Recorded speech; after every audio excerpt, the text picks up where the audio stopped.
میں تو کہتی ہوں ابھی کچھ نہیں بگڑا، بس اب آپ لوگ فیصلہ کر لیں، جتنی جلدی ہو جنت اور شاداب کی شادی کر دی جائے۔ بلکہ میں تو کہتی ہوں فائق، تم اپنی ساری جائیداد بھی جنت اور شاداب کے نام کر دو، کیا پتہ وہ لڑکا کل وراثت میں اپنا حق لینے کھڑا ہو جائے۔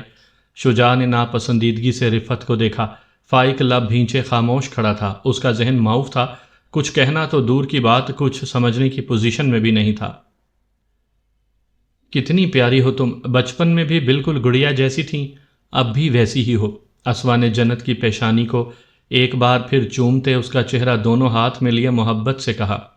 برسوں بعد ملاقات کا یہ لمحہ صرف اسوا اور جنت کو ہی نہیں، سائم اور عاصم کو بھی اشکبار کر گیا تھا۔ آپ کو میرا بچپن یاد ہے؟ پھر میں یاد کیوں نہیں آئی ماما؟ آپ ایک بار بھی مجھ سے ملنے نہیں آئیں، جنت نے برستی آنکھوں سے شکایت کی۔ میں مجبور تھی میری جان، اگر میرے اختیار میں ہوتا تو تمہیں کبھی چھوڑ کر ہی نہ جاتی۔ یہ تو بس میرا اللہ جانتا ہے کہ اتنے سال ایک پل بھی میں نے تمہارے بغیر تمہیں یاد کیے بنا سکون سے گزارا ہو۔ اور اس بات کا ثبوت وہ تمام تحائف تھے جو اسوا نے ہر سال جنت کی سالگرہ پہ اس کے لیے اپنی الماری میں جمع کیے تھے۔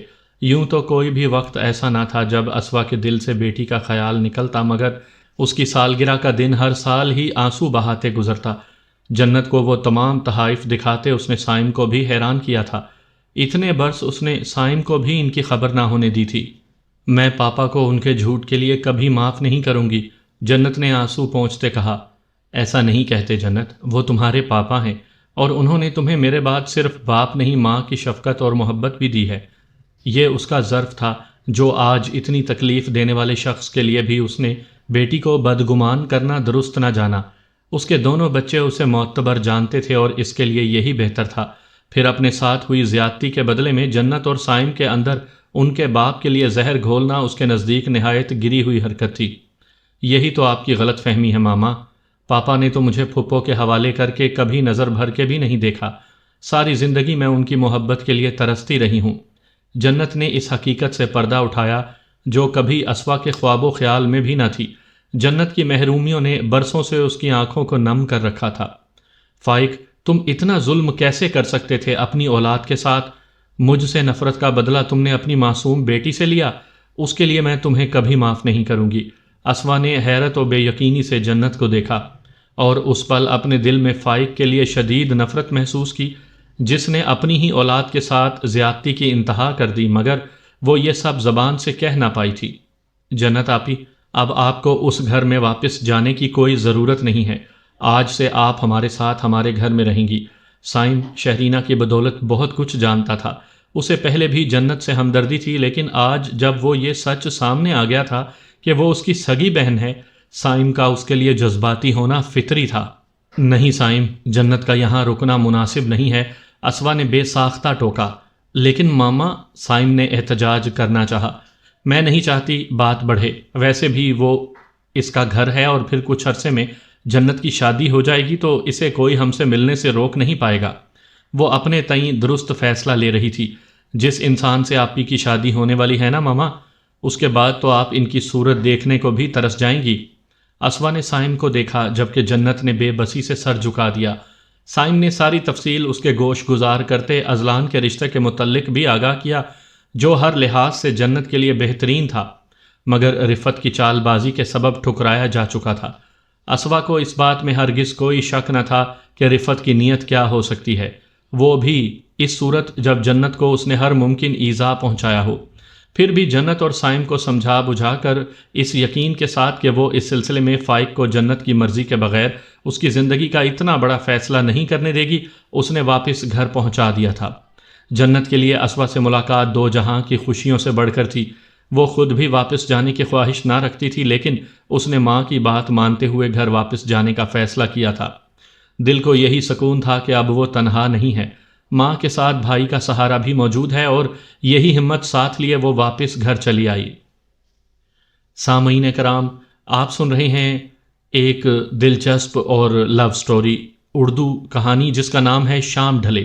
یہ اس سلسلے کی آخری اور قسط نمبر 7 ہے۔ مجھے امید ہے آپ کو میری یہ کاوش پسند آئی ہوگی۔ آپ نے اگر ابھی تک میرا چینل مائی وائس سبسکرائب نہیں کیا تو ابھی میرے چینل کو سبسکرائب کر کے بیل نوٹیفیکیشن آن کر لیجئے تاکہ آنے والی ہر نئی کہانی کی اطلاع بر وقت آپ تک پہنچ سکے۔ دوسری طرف اسوا نے جنت کو بھیج تو دیا تھا، لیکن وہ اچھی خاصی پریشان ہو گئی تھیں۔ چاہتی تو وہ بھی یہی تھیں کہ ہمیشہ وہ ان کے پاس رہے، اور پھر اب تو جنت اپنی مرضی سے ان دونوں میں سے کسی کے بھی ساتھ رہ سکتی تھی، مگر ان کا مقصد جھگڑا کرنا نہیں تھا۔ ظاہری سی بات ہے فائق اس بات کو لے کر چپ نہ بیٹھتا، لیکن جب سے انہیں شاداب اور جنت کے رشتے کا پتہ لگا تھا وہ ڈسٹرب تھیں۔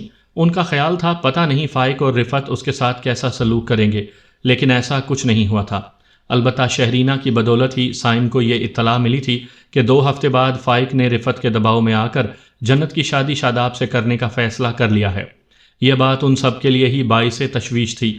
سائم کا جھکاؤ تو یوں بھی ازلان کی طرف تھا، اور سچ بات تو یہ ہے کہ پہلی بار جب وہ اس سے سائم کے دوست کی حیثیت سے ملی، اس وقت بھی اور آج جب اسے جنت سے منسوب کرنے کا سوچا تب بھی، اسوا کو ازلان ہر لحاظ سے بہترین انسان لگا تھا۔ ان کے بس میں ہوتا تو وہ فوراً یہ رشتہ طے کر دیتی، مگر وہ اتنی با اختیار نہیں تھی۔ عاصم کا خیال تھا کہ انہیں اب خاموش نہیں رہنا چاہیے، کیونکہ یہ جنت کی پوری زندگی کا سوال ہے۔ وہ ماں ہیں اس کی، اور انہیں اپنے حق کا استعمال کرتے ہوئے اس مسئلے پر بات کرنے کا پورا اختیار ہے۔ وہ بھی اس کے متعلق کوئی حتمی فیصلہ نہیں کر پائی تھی، مگر یہ طے تھا کہ انہیں جنت کے لیے سٹینڈ لینا تھا، پھر بھلے فائق اس پہ لاکھ برا مناتا۔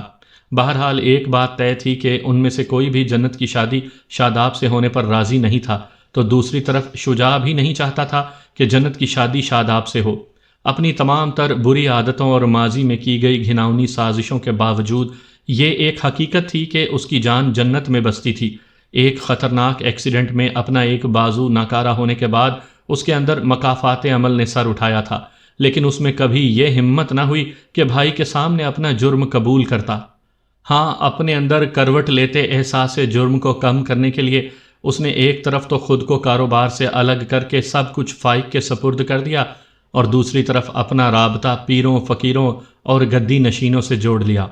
اس کا زیادہ وقت انہی لوگوں کی سنگت میں گزرتا، ان کے آستانوں پہ پیسے لٹا کر وہ اپنے اندر شور مچاتے گناہ کے احساس کو خاموش کروانے کی کوشش کر رہا تھا۔ یہ الگ بات، گناہ کا احساس توبہ کے بغیر کم نہیں ہوتا۔ اس کی ہوس کا نتیجہ ایک پورا خاندان بھگت رہا تھا، پھر کیسے وہ پرسکون رہ پاتا؟ جنت سے شاداب کی شادی کے متعلق شجاع کو اطلاع شہرینہ نے فون کر کے دی تھی، اور ساتھ ہی اسے ازلان کے رشتے والی بات بھی بتائی تھی۔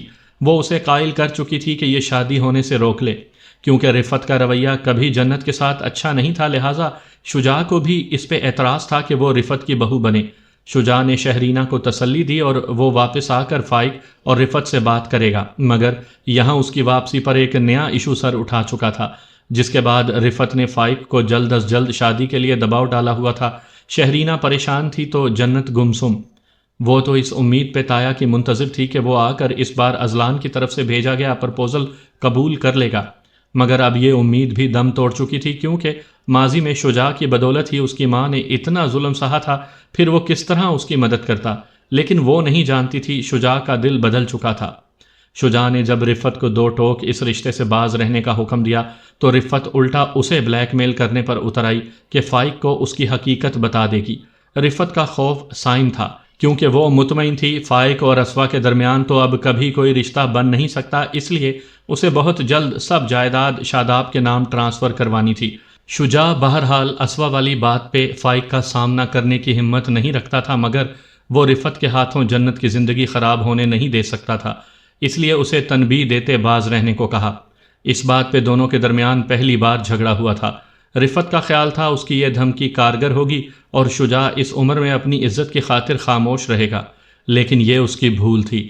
شجاع نے بہت سوچ بچار کے بعد فائق کو سچائی بتانے کا فیصلہ کیا اور سیدھا فائق کے کمرے میں پہنچ کر اس کے سامنے اقبال جرم کر لیا۔ زندگی میں پے در پے کئی گناہوں نے میرے دل سے خوف خدا ہی نہیں، رشتوں کی حیا بھی چھین لی تھی۔ اس وقت اپنا دامن صاف رکھنے کی خاطر میں نے رفت کے ساتھ مل کر اسوا کا دامن داغدار کر تو دیا، لیکن یقین کرو میں ساری زندگی کبھی سکون سے سو نہیں سکا۔ کہاں کہاں نہیں ڈھونڈا میں نے اسے کہ کسی طرح صرف ایک بار اس سے اپنے گناہ کی معافی مانگ لوں۔ اس نے اپنے گناہوں کا اعتراف کرتے ہاتھ جوڑ کر فائق سے معافی مانگی۔ یہ کیا کہہ رہے ہیں آپ؟ فائق 2 قدم پیچھے ہٹتے بری طرح شاکڈ تھا۔ میرا جرم قابل معافی نہیں، یہ میں جانتا ہوں۔ اسوا کا سامنا تو جیتے جی شاید کبھی نہ کر پاؤں، لیکن تم سے سچائی کہنا ضروری تھا، کیونکہ میں جنت کی زندگی برباد ہوتے نہیں دیکھ سکتا۔ فائق ایک ٹک اسے بے یقینی دیکھے گیا۔ بڑا ظلم کیا آپ سب نے، ایک ساتھ کئی زندگیاں برباد کر دیں۔ کیا مل گیا آپ کو میرا گھر برباد کر کے؟ ماضی کا وہ لمحہ اس پل نگاہوں کے سامنے تھا جب اسی گھر میں آدھی رات کو اس نے اسوا کی پاک دامنی پہ شک کرتے اپنے بھائی اور بہن کی باتوں پہ آنکھ بند کر کے اعتبار کیا تھا۔ میں جانتا ہوں میں تمہارا گناہ گار ہوں، اور جو جہنم میری وجہ سے تمہاری زندگی بنی اس کے لیے یقیناً تم مجھے کبھی معاف نہیں کرو گے، اس لیے میں خود اپنے آپ کو سزا دینا چاہتا ہوں۔ یہ میرے کاروبار اور جائیداد کے پیپرز ہیں جو میں نے تمہارے بچوں کے نام ٹرانسفر کر دیا ہے۔ میں اس گھر اور تمہاری زندگیوں سے ہمیشہ ہمیشہ کے لیے دور جا رہا ہوں کہ یہی تنہائی میری سزا ہے۔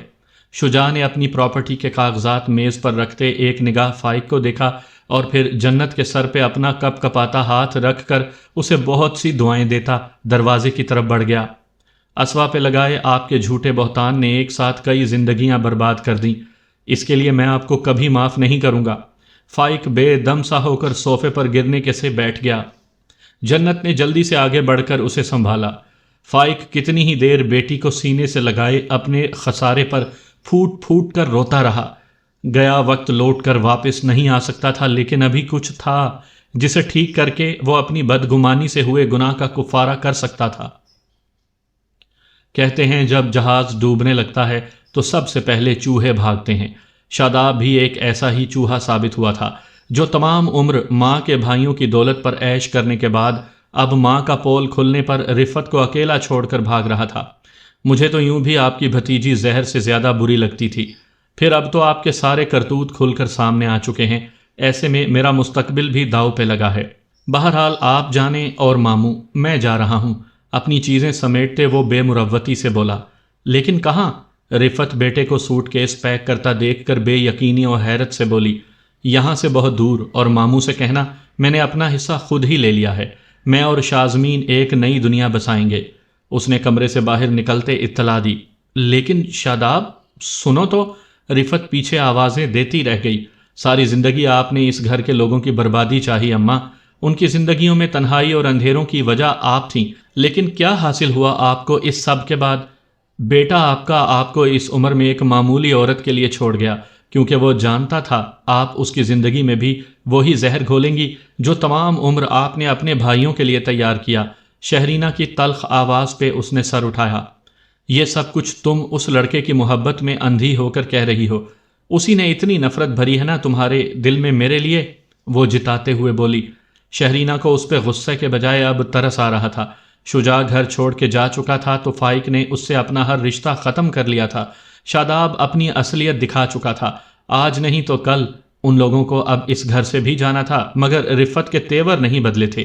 وہ اب بھی اپنے کیے پہ پچھتانے کے بجائے اسی ہٹ دھرمی کا مظاہرہ کرتے بیٹی کو تانے دے رہی تھی۔ آپ کی وجہ سے تو میں اس کا سامنا کرنے کے قابل بھی نہیں رہی اماں۔ جو کچھ آپ نے اس کی ماں کے ساتھ کیا، اس کے بعد وہ مجھ سے شادی تو دور میری صورت بھی دیکھنا پسند نہیں کرے گا، اور مجھے اس کی نفرت برداشت کرنی ہوگی، کیونکہ ماں باپ کا کیا ان کی اولاد کو بھگتنا پڑتا ہے۔ میں شاداب بھائی کی طرح آپ کو چھوڑ کر جا نہیں سکتی، لیکن سچ تو یہ ہے کہ مجھے شرمندگی ہے کہ میں آپ کی بیٹی ہوں۔ شہرینہ نے گہرا سانس لیتے دھیمی آواز میں کہا اور تعصب سے ماں کو دیکھتی کمرے سے باہر نکل گئی۔ پیچھے رفت سر مارتی اب بھی اسی ڈھٹائی سے اپنے حصے میں آئے خساروں پہ غور کرنے کے بجائے اسوا کو برا بھلا کہتی رہی۔ اسے اپنے کیے پہ ندامت تھی، نہ اپنی زیادتیوں کا ملال۔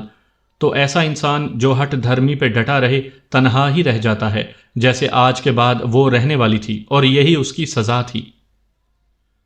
زندگی میں سب سے کٹھن کام ہوتا ہے احساس جرم، اور اس سے زیادہ تکلیف دہ اور مشکل ترین چیز ہوتی ہے اپنے جرم کا اعتراف اس شخص کے سامنے کرنا جس سے آپ کی وجہ سے ایذا پہنچا ہو، جس کی تکالیف کے ذمہ دار آپ خود ہوں۔ اسوا سے بے تحاشا محبت کرنے کے باوجود اس پہ ایک لمحے کی بے اعتباری نے فائق اور اسوا کے درمیان آج جو خلیج حائل کی تھی، اس کے بعد اس کا سامنا کرنا آسان ہرگز نہ تھا۔ پھر بھی فائق کو اس دشوار راستے سے گزرنا ہی تھا، کیونکہ اس سے مل کر معافی مانگے بغیر وہ کبھی چین کی سانس نہ لے پاتا۔ کچھ پل چاہ کر بھی کبھی لوٹ کر واپس نہیں آ سکتے، پھر بھلے آپ کتنے آنسو بہائیں، کتنا ہی پچھتائیں۔ ہماری زندگی کا قصہ کچھ ایسا ہی ہے اسوا، میرے معافی مانگنے سے اس غلطی کی تلافی ممکن ہے جو بدگمانیوں بے یقینی کے سبب مجھ سے سرزد ہوئی، اور نہ ہی میرا گڑ گڑانا تمہارے کرب اور دکھ کو کم کر سکتا ہے، لیکن جو زیادتی میں تمہارے ساتھ کر چکا ہوں اس کا ازالہ بس اسی طرح ممکن ہے کہ جو تم سے چھینا تھا اسے واپس لوٹا دوں۔ وہ شہرینہ کے ساتھ جنت کو اس کے پاس چھوڑنے آیا تھا۔ کاش تم نے اس وقت میری بات کا اعتبار کیا ہوتا فائق، تو آج یوں جھکے ہوئے سر کے ساتھ میرے سامنے نہ آتے۔ تمہارے بھائی اور بہن نے جو کیا وہ ان کی فطرت اور عمل تھا، لیکن تم تو محبت کرتے تھے نا مجھ سے، پھر کس طرح تم نے ان کی الزام تراشی پہ یقین کر لیا؟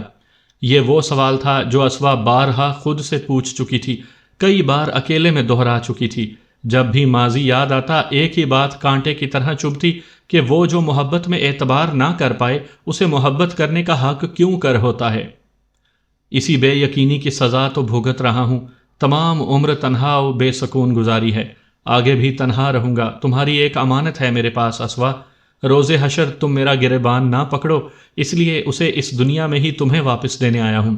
ہماری جنت جسے تم نے میری وجہ سے کھو دیا، لیکن میں تو اس معصوم کو تم سے چھین کر بھی بس دکھ اور تکالیف ہی دے سکا۔ آج سے اس کی ہر ذمہ داری اور اس کے مستقبل کے فیصلے کرنے کا اختیار میں تمہیں دیتا ہوں۔ اس نے جنت کا ہاتھ اسوا کی طرف بڑھایا۔ اسوا نے بے اختیار بیٹی کو سینے سے لگاتے محبت سے اس کا ماتھا چوما، یوں جیسے دونوں جہان کی دولت ہاتھ آ گئی ہو۔ میں تو اتنا بد نصیب ہوں کہ بدلے میں کسی خواہش کا اظہار بھی نہیں کر سکتا۔ جب کوئی فرض پورا نہ کر پایا پھر کس زبان سے حق مانگوں؟ فائق نے بے بسی سے اسوا کے چہرے پر جنت کو مل کر دکھائی دیتے سکون کو دیکھتے ایک نگاہ پاس کھڑے سائم پہ ڈالی۔ ایک ٹیس تھی جو دل میں اٹھی تھی۔ سائم نے خود پہ مرکوز نگاہوں کو محسوس کرتے فائق کی طرف دیکھا اور پھر سر جھکا لیا۔ اس سے خونی رشتہ ہونے کے باوجود ان کے درمیان احساس کا تعلق ندارد تھا، کیونکہ فائق نے اسے اپنی اولاد تسلیم ہی نہیں کیا تھا۔ لیکن آج جب ہر بات سامنے آ چکی تھی تو فائق کو اس سچ کو بھی ماننا ہی تھا۔ آنٹی، میں جانتی ہوں ایسا کوئی لفظ نہیں ایجاد ہوا جو ماضی کی تکالیف کو ختم کر پائے، لیکن جو کچھ میری اماں نے آپ کے ساتھ کیا اس کے لیے میں بس آپ سے ہاتھ جوڑ کر معافی مانگنے آئی ہوں۔ اتنی دیر سے خاموش کھڑی شہرینہ نے آگے بڑھ کر اسوا سے کہا۔ اس کی لاکھ کوشش کے باوجود رفت نہیں مانی تو وہ خود فائق کے ساتھ چلی آئی تاکہ اسوا سے معافی مانگ سکے۔ رفت کو آج بھی جھکنا منظور نہیں تھا، لیکن شہرینہ جانتی تھی جو جھکنا نہیں جانتے وہ پھر تنہا رہ جاتے ہیں، جس طرح آج رفت سب کے جانے کے بعد تنہا ہو چکی تھی۔ بیٹیاں ہاتھ جوڑتی اچھی نہیں لگتی ہیں شہرینہ، پھر تم تو اس گھر کی ہونے والی بہو ہو۔ اسوا نے بے ساختہ اس کے جڑے ہوئے ہاتھوں کو تھام لیا۔ شہرینہ نے حیرت و بے یقینی سے اسوا کو دیکھا۔ اس کا تو یہی خیال تھا کہ اب جو حقیقت کھل گئی ہے تو یہ جاننے کے بعد کہ وہ رفت کی بیٹی ہے، اسوا کبھی اسے اپنی بہو کے روپ میں قبول نہیں کرے گی۔ وہ تو اب تک سائم سے بھی نگاہ نہیں ملا پائی تھی۔ تم سے پہلی ملاقات کے لیے کیا کچھ سوچا ہوا تھا میں نے، لیکن خیر اب وہ ساری کمی تم دونوں کی شادی کے موقع پہ پوری کر لوں گی۔ اسوا نے محبت سے اس کا گال تھپ تھپاتے ہوئے مسکراتے ہوئے پاس کھڑے سائم کو دیکھا۔ ماں کی بات پہ اس کے سنجیدہ چہرے پہ مسکراہٹ ابھری تھی۔ ان سب کو ایک ساتھ خوش اور مطمئن دیکھ کر دل میں اٹھتی ٹیس کو دباتے فائق خاموشی سے واپس جانے کے لیے پلٹا، مگر وہاں موجود عاصم نے اسے آواز دے کر روک لیا۔ فائق، تم جب چاہو اپنے بچوں سے ملنے آ سکتے ہو۔ فائق نے پلٹ کر عاصم کو دیکھا۔ سائم، اپنے پاپا سے نہیں ملو گے بیٹا؟ یقیناً اس نے فائق کا کرب محسوس کر لیا تھا۔ سالوں بعد عاصم نے اسوا کو دل سے مسکراتے دیکھا تھا۔ سب خوش تھے اور وہ نہیں چاہتا تھا کہ آج کے دن کوئی دکھی دل کے ساتھ یہاں سے جائے۔ میں نے تو اسے صرف پالا ہے، لیکن یہ تمہارا بیٹا ہے۔ سائم نے عاصم کو دیکھا اور پھر سر ہلاتے آگے بڑھا۔ فائق نے بے اختیار بیٹے کو سینے سے لگا لیا۔ تم واقعی ایک عظیم انسان ہو عاصم، کاش میں بھی تمہاری طرح رشتوں کو نبھا سکتا۔ اس نے عاصم کے کندھے پر ہاتھ رکھتے تشکر سے کہا اور تیز قدموں سے چلتا گھر سے باہر نکل گیا۔ اس سے زیادہ دیر وہ اپنے آنسوؤں اور جذبات پر ضبط نہیں کر سکتا تھا۔ اسوا نے متشکر نگاہوں سے عاصم کو دیکھا۔ آج اسی کی بدولت اسوا اور سائم ایک باعزت زندگی گزار رہے تھے، ورنہ فائق جو کر چکا تھا اس کے بعد نہ جانے وہ کہاں در بدر بھٹکتے۔ لیکن جس بڑے پن کا ثبوت آج عاصم نے دیا تھا، اس نے اسوا کے دل میں اس کا مقام بہت اونچا کر دیا تھا۔